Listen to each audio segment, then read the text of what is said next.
الحمد لله وكفى والسلام على عباده الذين اصطفى أما بعد فأعوذ بالله من الشيطان الرجيم بسم الله الرحمن الرحيم وأن ليس للإنسان إلا ما سعى وأن سعيه سوف يرى صدق الله مولانا العظيم দারুল কোরআন ছাত্র কাফেলা পাইকপাড়া সরকারি ডিটাইপ কলোনি জামে মসজিদ বার্ষিক প্রতিযোগিতা অনুষ্ঠান আলহামদুলিল্লাহ আমরা সকাল থেকে নিয়ে এ পর্যন্ত সম্পন্ন করলাম।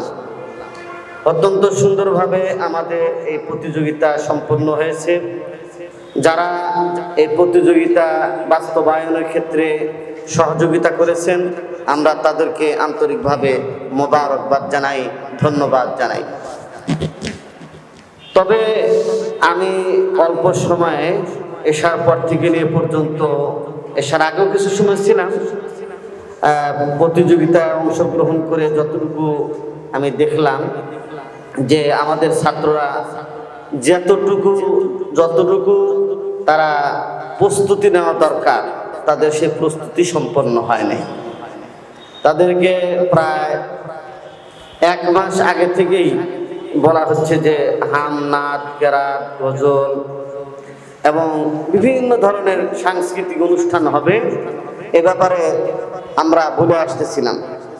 কিন্তু এতটাই আমার কাছে মনে হলো যে তারা গাফলতের মধ্যে, অলসতার মধ্যে সময় কাটাচ্ছে যে সামান্য সাধারণ একটা সূরা, সেই সূরাটাও তারা সঠিকভাবে বলতে পারতেছে না। এর থেকে দুঃখজনক আর কিছু হতে পারে না। যে ছেলেগুলো আগে ভালোই ছিল, আগে পড়ালেখা ভালো করতো, কিন্তু ইদানিং দেখা যাচ্ছে কেন যেন তাদের পড়ালেখার মধ্যে চরম ধরনের একটা বিপর্যয় আসছে। এটা আমি আল্লাহ বেহেদের জানি কি জন্য তাদের এই পরিস্থিতি। আমার কাছে মনে হয় যে এই ছাত্রগুলো বড় ধরনের কোনো অন্যায়ের সাথে, বড় ধরনের কোনো গুনাহের সাথে এরা জড়িত। হয়তো মোবাইল চালায় এবং বাপ মায়ের কথাবার্তা শুনে না, ওস্তাদের কথাবার্তা শুনে না, টিভি দেখে। তারপরে অনেকের ব্যাপারে তো এরকম আরো রিপোর্ট আছে যেগুলো এখানে আমার প্রকাশ করা যাচ্ছে না। যারা এই কর্মকাণ্ড করে তারা নিজেরাই জানে যে কি কাজ আমরা করি। তো এর দ্বারা আমাদের মাদ্রাসার যে সুনাম সুখ্যাতি এটা অর্জন হওয়াটা ক্ষেত্রে বড় ধরনের বাধা সৃষ্টি হচ্ছে।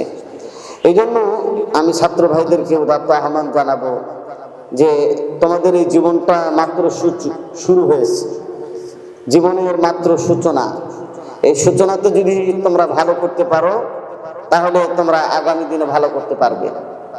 এই প্রতিযোগিতা এটা সব জায়গায় আছে। বাংলা লাইনেও যেরকম প্রতিযোগিতা আছে, আরবি লাইনেও প্রতিযোগিতা আছে। যারা ভালো এবং যারা মেধা সম্পন্ন, যারা ভালো ছাত্র, তারা ওস্তাদের কোনো এরকম পিটানো, ওস্তাদের ফরমায়েশ এগুলোর তাদের প্রয়োজন হয় না। তারা নিজের থেকে পড়ালেখা করে।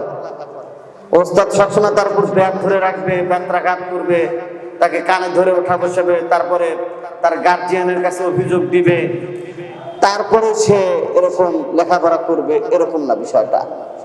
সুতরাং এখন যে সময়টা তোমাদের চলতেছে এই সময়টা কাজে লাগানোর সময়। আল্লাহ তাআলা কোরআনের মধ্যে বলছেন ওয়াল্লাইসা লিল ইনসানি ইল্লা মা সাআ, যে মানুষ যা চেষ্টা করে তা পায়। আমরা যদি চেষ্টা করি, আর চেষ্টাই হলো সফলতার জননী। একটা ছেলের মেধা একেবারে কম, কিন্তু সে মেহনত করে, চেষ্টা করে, আল্লাহ তাআলার কাছে দোয়া করে, আল্লাহ তাআলা অবশ্যই ওই ছাত্রের মেধা বাড়ায় দিবেন এবং তার উন্নতি হতে থাকবে। আর যে সমস্ত ছাত্ররা ওস্তাদ শাসন করলে চোখ উঠায় তাকায় যে কেন আমাকে শাসন করলো, কেন আমাকে ব্যত্রাঘাত, কেন আমার কানে ধরলো, এই ধরনের যাদের চিন্তা চেতনা, তাদের পড়ালেখা হবে না। আর একটা জিনিস মনে রাখতে হবে, যারা অভিভাবক আছেন তাদের সন্তানদেরকে শাসন করার কারণে অভিভাবকরা শিক্ষকের উপর চড়াও হয়, ওই সমস্ত ছাত্ররাও হাফেজ হতে পারবে না, আলেম হতে পারবে না। এটা কি? এটা কোনো কোরআন হাদিস না, এটা বুজুর্গদের কথা, আল্লাহ ওয়ালাদের কথা, অভিজ্ঞতার আলোকে বলা কথা। এই দ্বীনের লাইন অর্থাৎ এলমে দ্বীন হেফজ করার যে রাস্তা, এই রাস্তাটা খুব জটিল একটা রাস্তা। এখানে এই রাস্তায় যদি কেউ কোনো ছাত্র কেন ছাত্র অভিভাবকও যদি কোনো শিক্ষকের সাথে বেয়াদবি করে তাহলে পড়ালেখা হবে না। এটা আমরা আমি তো 22 বছর শিক্ষকতা করি, 22 বছর ইমামতি করতেছি, 22 বছর শিক্ষকতার আমার অভিজ্ঞতা। আমি এর আগে 12 বছর লেখাপড়া করেছি মাদ্রাসার লাইনে, কোনো স্কুলেও পড়িনি। এর আগে আমি 5 বছর স্কুলে পড়েছি, এরপরে আমি এই লাইনে আসছি। তা আমার দীর্ঘ অভিজ্ঞতার থেকে আমি এটা বলতেছি তোমাদেরকে যে তোমরা যে পথে চলতেছো, যেভাবে লেখাপড়া করতেছো, এটা লেখাপড়া হচ্ছে না, এভাবে লেখাপড়া হচ্ছে না। এভাবে লেখাপড়া করে তোমরা সাইন করতে পারবে না, এভাবে তোমরা লেখাপড়া করে উন্নতি করতে পারবে না। দারুল কোরআন হাফিজা মাদ্রাসা আসো, ভালো করে পড়ো, আমাদের এখানেই পড়তে হবে এটা কোনো জরুরি না। ভালো কোনো মাদ্রাসা ভালো লেখাপড়া করার জন্য তোমরা যেতে পারো, কিন্তু আমার কথা হলো যে আমাদের থেকে ভালো কোনো মাদ্রাসায় যেতে হবে, আর সেখানে গিয়েও ভালো করে পড়তে হবে। এখানে আমাদের কিছু ছাত্র আছে যারা স্কুলে পড়ে আবার মাদ্রাসাও পড়ে, তাদের কিছু জটিলতা সৃষ্টি হচ্ছে। এই জটিলতাটা হলো যে তারা স্কুলের পড়া ইয়াদ করে মাদ্রাসার পড়া ইয়াদ করতে পারছে না। কিন্তু আমার কথা হলো যে হেফজ যারা করতেছে তারা সম্পূর্ণরূপে স্কুল বাদ দিয়ে দিতে হবে যদি হেফজ করতে চায়। কারণ আমি এখানে যে প্রতিযোগিতা নিলাম হিফজুল কোরআন প্রতিযোগিতা, তারা স্কুলে পড়া আবার এখানেও পড়তেছে। তো স্কুলের পড়া আবার এই মাদ্রাসার পড়া দুটো কিন্তু একসাথে, আলো আর অন্ধকার, এটা আলো অন্ধকার বলি না, মানে এটার সাথে এটা কখনো কি হবে না, একসাথে যোগ হবে না। হয়তো যদি মাদ্রাসায় পড়েন একবার রাস্তা ক্লিয়ার করে মাদ্রাসা পড়তে হবে, আর যদি স্কুলে পড়েন স্কুলে পড়েন, স্কুলেটা ভালো করে করেন। এই জন্য আমি যেটা দেখতেছি যে আমাদের ছাত্ররা যখন আসা দরকার তখন আসে না, যখন যার মনে চাচ্ছে। আর এখন একটা প্রবণতা হলো যে শাসন করা যাচ্ছে না ছাত্রদের। শাসন করলে ওই কি কয় অভিভাবক ওই শিক্ষককে মারতে আসতেছে, থানায় গেলে জিডি করতেছে, পুলিশকে কল দিতেছে, যে এই অবস্থা। এই জন্য আজকে পড়ালেখা শেষ। আজকের স্কুল কলেজ সব জায়গায় বাস্তব কোনো পড়ালেখা নেই, শুধু ফেসবুক, মোবাইল আর ইউটিউব ছাড়া কোনো নফল নামাজ নাই, তেলাওয়াত নাই, জিকির নাই, সব কিছু বাদ দিয়ে এখন শুধু ওইদিকে অগ্রসর হচ্ছে, যেটা ইহুদি নাসারাদের বড় একটা চক্রান্ত, ষড়যন্ত্র, যে এই ছাত্রদেরকে বিভ্রান্ত করা, বিপদগামী করা। আমাদের এখানে কিছু ছাত্র আছে খেলাধুলা করে, আমি খেলাধুলাতে উৎসাহিত করি, কিন্তু খেলাধুলা করতে গিয়ে তারা যে কাজটা করে, দেখেন আজান হচ্ছে তাও খেলতেছে। বলা হয়েছে যে 20 মিনিট আগে মাদ্রাসায় মসজিদে এসে কোনো একজন ওস্তাদের অধীনে থেকে দোয়া আল্লাহর কাছে কি করবে, কান্নাকাটি করবে, দোয়া করবে, কিন্তু একটা ছাত্র পাওয়া যায় না। এখন ওস্তাদ তো সবসময় গিয়ে ব্যাট নিয়ে দৌড়াবে, ওস্তাদ কিন্তু ব্যাট নিয়ে দৌড়াইতে পারে না। লাস্তা আলাইহিম বিমুসাইতির, আল্লাহ তাআলা কোরআনের মধ্যে বলছেন যে আপনি কিনা দারোগা না, ওস্তাদরা দারোগা না, যে দারোগা যেরকম কেউ অন্যায় করতেছে সাথে সাথে ধরে তার নামে মামলা দিয়ে তাকে জেলখানায় উঠাই দিবে, এরকম না বিষয়টা। ওস্তাদ আর ছাত্রীদের সম্পর্ক, ওস্তাদ আর ছাত্রের সম্পর্ক গভীর একটা সম্পর্ক। আমরা এখনো ওস্তাদকে দেখলে দাঁড়ায় থাকি এবং বিনয়ের সাথে ওস্তাদের কি খেদমত করা যায় সেটার চেষ্টা করি। এবং যত ওস্তাদ আছে আমার এখানে, তো এই আমাদের ডিটাইপ কলোনি দাওয়াতুল হকের প্রোগ্রাম, সুন্নতের প্রোগ্রাম, ইসলাহি প্রোগ্রাম, আমার খুব কম ওস্তাদ আছে যাকে আমার বাসায় আমি দাওয়াত খাওয়াইনি। জামিয়া রহমানিয়ার একবারে মুহতামিম, জামিয়া রহমানের মুহতামিম মাওলানা হিফজুর রহমান সাহেবকে আমার বাসায় দাওয়াত খাওয়াইছি। জামিয়া রহমানিয়ার আরো যত উস্তাদ আছে তাদেরকে আমার বাসায়, মুফতি মাহফুজুল হক সাহেব আসছেন আমার বাসায়, এই ধরুন বড় বড় ওলামা একরামদেরকে আমার বাসায় দাওয়াত খাওয়াইছি। একটা জিনিস বলে বুজুর্গানে দিন, কেউ যদি কারোর ছেলেকে হাফেজ বানাতে চায়, আলেম বানাতে চায়, তাহলে আলেমদের সাথে মহব্বত লাগবে। তার ওই ছাত্র যেরকম ওস্তাদের সাথে মহব্বত লাগবে, সম্পর্ক লাগবে, ঠিক তেমনি ভাবে অভিভাবকেরও কি ওই ওস্তাদের সাথে সুসম্পর্ক লাগবে। মাঝে মাঝে তাদেরকে দাওয়াত খাওয়ানো, তাদেরকে হাদিয়া দেওয়া, এটাও দরকার আছে। কেউ যদি আলেমদেরকে মহব্বত করে, তার সন্তান যদি আলেম নাও হয়, হাফেজ নাও হয়, কিন্তু ইনশাল্লাহ সুম্মা ইনশাল্লাহ ওই খানদানে, ওই বংশে আলেম হবেই। ওই বংশে কি হবে? আলেম হবে। এই জন্য দারুল কোরআন হাফিজিয়া মাদ্রাসা ছাত্রদের প্রতি আমার বিনীত আরজ যে তোমরা একটু ভালো করে লেখাপড়া করো। তোমাদের ওস্তাদরা কিন্তু অনেক মেহনত করে, চেষ্টা করে, আল্লাহ জানে তাদের এছাড়া অন্য কোনো উদ্দেশ্য আছে কিনা, কিন্তু আমার কাছে মনে হয় যে তারা আল্লাহর জন্য পড়ায়, আল্লাহর জন্য মেহনত করে, অনেক পরিশ্রম করে। কারি সাহেব, তারপর হাফেজ সাহেব পরিশ্রম করে, কিন্তু পরিশ্রমটা কখন কাজে লাগবে? যদি আমরা তাদের কথা অনুযায়ী চলি, তাহলে এটা কাজে লাগবে, না হলে কিন্তু এটা কাজে লাগবে না। আমাদের বার্ষিক প্রতিযোগিতা কেন করা হয়েছে? প্রতিযোগিতার দ্বারা মানুষের মান নির্ণয় করা যায়। মোহাম্মদ, এই কে কোন কোয়ালিটির, কতটুকু যোগ্যতা কার মধ্যে আছে, এটা নির্ণয় করা যায় যদি প্রতিযোগিতা না হয়। আজকে কিন্তু এটা পরিষ্কার হয়ে গেছে। হ্যাঁ, হাম, নাত, কেরাত, গজল, মাসালা, মাসাইল, হ্যাঁ, এটার দ্বারা পরিষ্কার হয়ে গেছে যে কোন ছাত্রের কি অবস্থা। আমরা রেজাল্ট দেখলে তো বুঝতে পারবো। এখানে আমাদের গার্জিয়ানরা মনে করবে যে পুরস্কার পাইছে এখানে, তাহলে মানে খুবই ভালো। আসলে কিন্তু এরকম না বিষয়টা। আমাদের এখানে একটা প্রতিযোগিতা আছে, তারপর এর মধ্যে যে কয়জন আছে এর মধ্যে ভালো, সেই হিসেবে আমরা পুরস্কার দিতেছি। কিন্তু আসলে যে মানের ভালো হওয়া দরকার, সে মানের কি উত্তীর্ণ হতে আমরা পারতেছি না। এই জন্য আমাদের তওবা করা দরকার, আমাদের তওবা এবং ইস্তিগফার করা দরকার।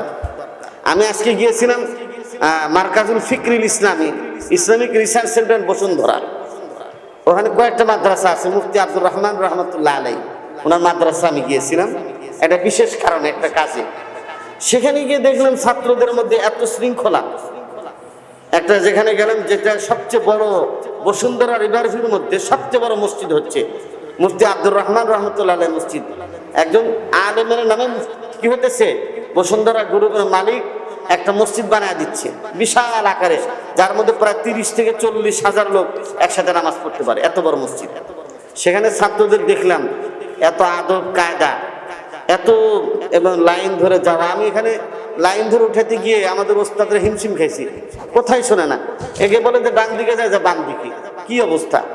সেখানে গিয়ে দেখলাম যে ছাত্র লাইন ধরে আসতেছে, লাইন ধরে যাচ্ছে, কোনো ধরনের কোনো আওয়াজ নাই। আবার সুন্নত তরিকে ঢুকতেছে, সুন্নত তরিকে তারা বের হইতেছে। আমি একটা বাথরুমে গেছি এমনি আমার ইস্তেঞ্জার জন্য, আমি লাইটটা দেইনি, এমনিতে গেছি আর কি। তো একটা ছাত্র দেখছেন যে লাইট ছাড়িয়ে হুজুর চলে গেছে, হুজুর যা ওই সাথে সাথে লাইট দিয়ে দিচ্ছে। কি পরিমাণ তাদের মধ্যে মানে একটা যে শ্রদ্ধা, ভক্তি। এখন যদি কোনো ছাত্র ওস্তাদের প্রতি ভক্তি না থাকে, ওর লেখাপড়া হবে না। ওরে মাদ্রাসার লাইন চেঞ্জ করে ফেলানো দরকার, স্কুলে পড়ুক তা ভালো। আর শ্রদ্ধাবোধ নাই, ভক্তি নাই, মহব্বত নাই, ও অন্য লাইনে পড়লে ভালো। আর ভক্তি থাকে, মহব্বত থাকে, এখনো সময় আছে, কি আছে, এখনো সময় আছে যে ভালো হয়ে যাওয়া, এখনো সময় আছে কোরআনকে সহি করে পড়া। অনেকে আছে এখানে অনেক দিন হলে পড়ে আমার জানা মতে, কারণ আমি তো এখানকার ব্যাকগ্রাউন্ডটা খুব ভালো করে জানি, যে তারপরেও দেখা যায় তারা উন্নতি হচ্ছে না। যাই হোক, আগামী আমাদের 10 জানুয়ারি 2025 তারিখে এখানে আমাদের বার্ষিক ওয়াজ মাহফিল। আপনারা সকলে এখানে উপস্থিত থাকবেন। সকাল থেকে মাইক চালু হওয়ার পর থেকেই দারুল কোরআন হাফিজিয়া মাদ্রাসার ছাত্ররা এখানে হাম, নাত, কেরাত, গজল, আমাদের মক্তবের ছাত্রছাত্রী যারা আছে তারাও কিন্তু গাইবে। এখানে যে তেলাওয়াতের যে অবস্থা, আমাদের মক্তবের ছাত্রছাত্রীদের যদি তেলাওয়াত ভালো হয়, তাহলে মানুষ বলবে যে মক্তবেই দিই, এখানে আর দেওয়া দরকার নেই। কি এই জন্য আমাদের জন্য বদনাম না হয়, কিনা বদনাম না হয় সেভাবে আমরা কি এই আর একদিন আছে প্রস্তুতি নিয়ে আসবো। রাজি আছে সবাই? রাজি আছে তো ইনশাআল্লাহ? সবাই ওস্তাদের খেদমত করবেন তো? আগামী শুক্রবার যে আমাদের এখানে বক্তারা যারা আসবেন, এখানে তাদের নাস্তা ইন্তজাম এখানে থাকবে। কি থাকবে? যারা বড় বড় ছাত্র আছেন তারা এখানে খেদমতে থাকবেন। ওস্তাদরা যেভাবে বলেন, আসরের পরে তেলাওয়াত করবে কে? রাহিমুল ইসলাম, ঠিক আছে? একটা পৃষ্ঠা সুন্দর করে ইয়াদ করে আমাকে শোনাবা। আর হলো মাগরিবের পর তেলাওয়াত করবে কি? আবু বকর সিদ্দিক, হ্যাঁ ঠিক আছে? একটা পৃষ্ঠা যেটা পড়বে সেটা আমাকে শোনাতে হবে। ওখানে উল্টাপাল্টা পড়লে কিন্তু আমাদের বদনাম হবে। এখানে সঠিক পড়লে ওখানে যা উল্টাপাল্টা পড়লো তাহলে কিন্তু সমস্যা হবে। এই জন্য তাকে জবাবদিহি করতে হবে। এবং ওস্তাদ দুজন আছেন, কারো যদি ভুল পড়ে তাহলে আপনাদেরকে মাহফিলের পরে জবাবদিহি করতে হবে আপনাদের কেন ভুল পড়লো। আর হলো এশার পরে আমার ছেলে যদি পড়ে আলহামদুলিল্লাহ পড়লো, না হলে অন্য একজন আছে যে কেউ আমরা পরে ঠিক করবো। এশার পরে তো ভালো তেলাওয়াত দিতে হবে, এশার পরে যাকে তাকে দেওয়া যাবে না, ঠিক আছে। রিসান মিয়া তো পাগড়ি নিবে, পাগড়ি নেওয়ার পরে তাকে একটু তেলাওয়াত করতে হবে, একটা পৃষ্ঠা ভালো করে ইয়াদ করে রাখতে হবে, যেন সমস্ত আলেম ওলামা আসবে, হাফেজ সাহেবরা আসবে। এখানে যদি ভুল পড়ে তাহলে বলবো যে আর দারুল কোরআন মাদ্রাসা কি পড়া, এটা যে কোরআন শরীফ সহি নেই কি নাই, তাহলে আমাদের কিন্তু বার ইজ্জত একবারেই শেষ হয়ে যাবে, কি একবারেই শেষ হয়ে যাবে। এই জন্য আপনারা যারা মাসাইল এখনো ভালো করে ইয়াদ করেন নাই, ভালো করে ইয়াদ করে অমনোযোগী গেলে খেয়াল করো, অন্যদিকে তাকাতে হবে কেন? এটা কি লেখাপড়া না? এটা মাদ্রাসা যে তোমরা পড়তেছো এটা কি লেখাপড়া না? খালি স্কুলের পড়াই কি পড়ালেখা না? এটাও লেখাপড়া। এটাও তোমাদের বাপ মায়েরা এটার গুরুত্ব দেয় দেখেই এখানে ভর্তি করছে। কি কষ্টটা করে দেখা অভিভাবকরা, ওই যে আব্দুল্লাহর আব্বা, হ্যাঁ আমাদের চৌধুরী ভাই, হ্যাঁ মারুফ ভাই বসে আছে, তারপরে ওই যে সাদের আব্বু, আবির আব্দুল্লাহর আব্বু, সব সব বাপ মায়ের কত কষ্ট করে এখানে নিয়ে এসে দিয়া যায়। আর আমরা এখানে সেই করি শুধু ওই এক আঙ্গুল দেখে বাথরুমে, এক আঙ্গুল দেখে যে এখানে আমরা ঘোরাফেরা করতেছি। আমি এখানে দেখি যে এখানে সব কয়টা যা ওখানে দুষ্টামি করে। তা আমাদের ওস্তাদরা তো লাঠি নিয়ে বেরোতে পারবে না, আপনাদের পিছনে ঘুরতে পারবে না। এই জন্য আপনারা আরো 2 দিন আছে, হাম নাত কেরাত ইত্যাদি ঠিক করে আসবেন তো সবাই। ওস্তাদের খেদমত করবেন, বাপ মায়ের খেদমত করবেন তো ইনশাল্লাহ। বেয়াদবি করবেন? হ্যাঁ, এখন থেকে ভালো হয়ে যান। কি হয়ে যান? ভালো হয়ে যান। আল্লাহ রাব্বুল আলামিন আমাদের তৌফিক দান করুন। এই যে চকলেট নিয়ে এসো।